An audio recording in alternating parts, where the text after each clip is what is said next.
दोस्तों एक बार फिर से स्वागत है आपका प्रजापति न्यूज में। आखिर कैसे बना अमेरिका इतना शक्तिशाली देश?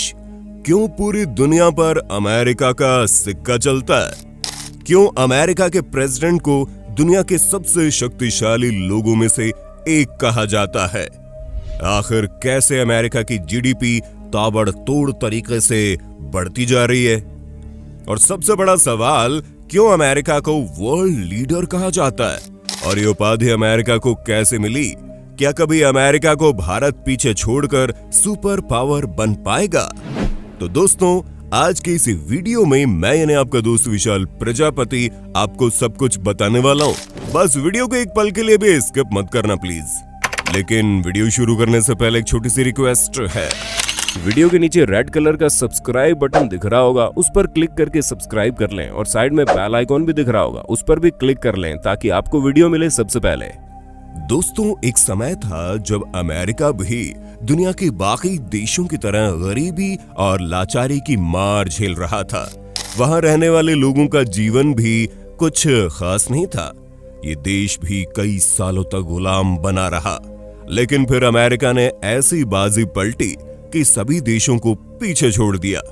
असल में अमेरिका का जो सुनहरा इतिहास है उसकी शुरुआत साल 1492 से शुरू होती है, जब खोजकर्ता क्रिस्टोफर कोलंबस भारत की खोज पर निकले तो वो गलती से अमेरिका पहुंच गए और इसी तरह यूरोप सहित पूरी दुनिया को अमेरिका के बारे में पता चला।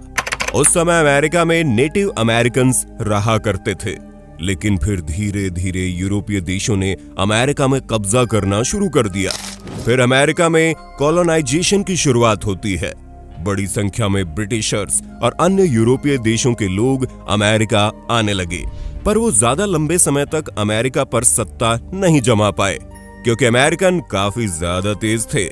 उन्होंने पूरी तरह से किसी को भी अपने ऊपर हुकूमत करने नहीं दी और 4 जुलाई 1776 को अमेरिका को स्वतंत्रता प्राप्त हो गई। अमेरिका एक आजाद देश तो बन चुका था, लेकिन फिर भी अभी तक वहां डेवलपमेंट होना बाकी था। उल्टा उस समय भारत और चीन अमेरिका से ज्यादा डेवलप हुआ करते थे। भारत में ब्रिटिशर्स का राज था और उस वक्त तो भारत सोने की चिड़िया के नाम से मशहूर था। लेकिन जैसे ही अमेरिका आजाद हुआ, वहां एक नए दौर की शुरुआत हुई। जॉर्ज वॉशिंगटन, जो कि अमेरिका के पहले राष्ट्रपति बने, उन्होंने अपने देश में डेमोक्रेसी की शुरुआत की। जब अमेरिका में धीरे धीरे लोगों की जिंदगी सही हो रही थी, तो वहां के राष्ट्रपति हर एक तरह से देश को बेहतर बनाने में लगे हुए थे। भले ही अमेरिका में लोकतंत्र की स्थापना हो गई थी, लेकिन फिर भी अमेरिका और यूरोपीय देशों की नीतियों में बहुत ज्यादा फर्क नहीं था। अमेरिका ने यहाँ पर अपना दिमाग और अपनी पावर दोनों का इस्तेमाल किया और ज्यादा से ज्यादा देशों को अपने साथ जोड़ना शुरू कर दिया। यहाँ तक कि 1867 में अमेरिका ने रूस से पूरे अलास्का को सिर्फ $7.2 मिलियन में अपना बना लिया था।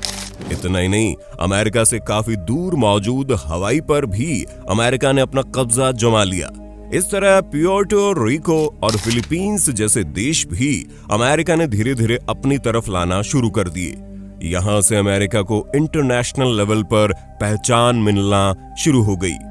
लेकिन अभी तो अमेरिका ने सिर्फ शुरुआत की थी, क्योंकि जैसे ही 19वीं शताब्दी आती है, अमेरिका ऐसी बाजी खेलता है कि पूरी दुनिया देखती रह जाती है।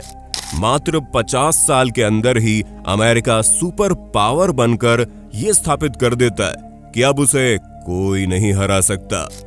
आपको बता दें, पहले विश्व युद्ध के समय यूरोप सबसे बड़ी महाशक्ति हुआ करता था, लेकिन फिर 1914 से लेकर 1918 तक चलने वाले पहले विश्व युद्ध में यूरोप के अधिकतर बड़े देश पूरी तरह से तबाह हो गए। ब्रिटेन, फ्रांस, जर्मनी, स्पेन और पुर्तगाल जैसे देश आपस में लड़ रहे थे। इसके बाद इन सभी देशों में कारखाने और फैक्ट्रियां बंद हो गई और कंपनियों ने खुद को दिवालिया घोषित कर दिया। अब इसी समय पर मौके पर चौका मारते हुए अमेरिका ने अपने यहाँ कंपनियों को न्योता देना शुरू कर दिया और फिर इंडस्ट्रियल रिवॉल्यूशन की शुरुआत हो गई। पहले विश्व युद्ध के बाद यूरोपीय देशों की आर्थिक स्थिति काफी खराब हो गई थी, जिससे इंटरनेशनल ट्रेड पर भी काफी असर पड़ा। ऐसे में यूरोप सहित दुनिया के कई अन्य देशों में अमेरिका से ही सामानों की सप्लाई होनी शुरू हो गई, क्योंकि पहले विश्व युद्ध से अमेरिका को ज्यादा फर्क नहीं पड़ा था और उसे वक्त अमेरिका की इकोनॉमी भी स्टेबल थी, जिससे जब दूसरे देशों के साथ अमेरिका के बिजनेस रिलेशन बढ़े तो उसके पास पैसा आने लगा और फिर अमेरिका की इकोनॉमी तेजी से आगे बढ़ने लगी। कुछ सालों तक सब बेहतर चलता रहा, लेकिन फिर 1930 के दशक में अमेरिका में ग्रेट डिप्रेशन आता है। अब कोई और देश होता तो हार मान लेता, लेकिन अमेरिका ने उससे भी ऊपर उभरने का तरीका निकाल लिया और मिलिट्री इक्विपमेंट की सप्लाई शुरू कर दी।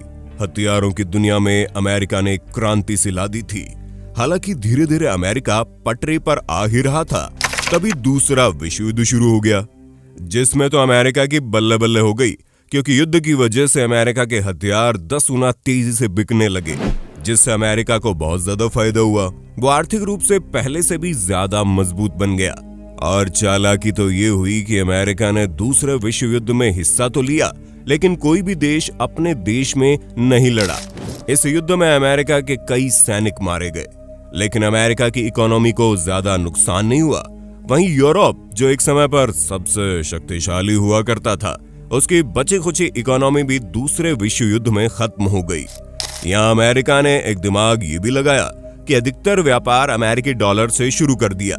यहाँ तक कि यूरोपीय देशों के लोग भी अमेरिकन डॉलर खरीद कर रखने लगे, क्योंकि उन्हें लगा मुसीबत की घड़ी में अमेरिका डॉलर ही वरदान साबित हो सकता है। 1944 में अमेरिका में सभी देशों के प्रतिनिधियों को बुलाकर एक कॉन्फ्रेंस आयोजित की गई, जिसमें ब्रेटन वुड्स कॉन्फ्रेंस के नाम से जाना जाता है, जिसकी चर्चा का मेन मुद्दा ये था कि विश्व युद्ध के दौरान जो देश बर्बाद हो गए हैं, उनका विकास कैसे होगा।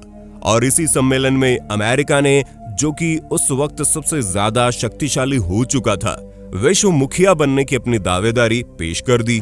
और फिर IMF और वर्ल्ड बैंक जैसे कई महत्वपूर्ण फैसले भी इस सम्मेलन में लिए गए। यहाँ तक कि अमेरिका को भी ये अंदाजा हो गया था कि आने वाले समय में क्रूड ऑयल की भारी डिमांड होने वाली है, इसलिए उसने सऊदी अरब सहित खाड़ी देशों को अमेरिकी डॉलर के जरिए व्यापार करने के लिए राजी कर लिया।